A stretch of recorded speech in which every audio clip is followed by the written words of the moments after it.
So we see a lot of times in particularly the physician preference item space where the vendors are coming out with really enhancements, and what we categorize them into maybe it's a new technique, or maybe there's an additional aspect to the component, and yet they're charging 30+ more%. And for the example of the angle or the technique, they could charge $1,000 more because it's a new way, a new approach, but that new approach doesn't get the hospital to have more reimbursement. So I think they're thinking of ways to add enhancements that should just be part of their offering. Like, we're continuing innovating because we want to keep you as a client, not because we want to charge more.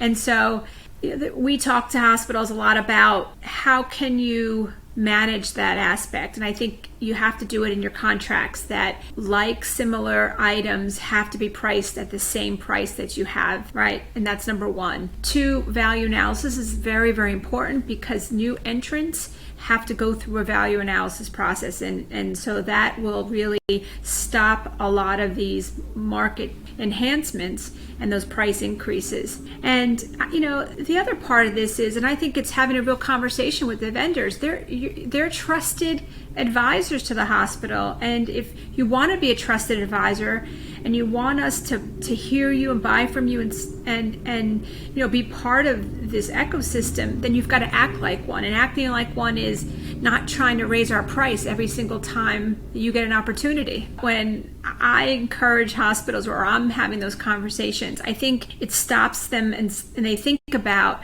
wow, this is healthcare, and their decisions and how they price and what they do for one hospital but not for another impacts healthcare, impacts all of us.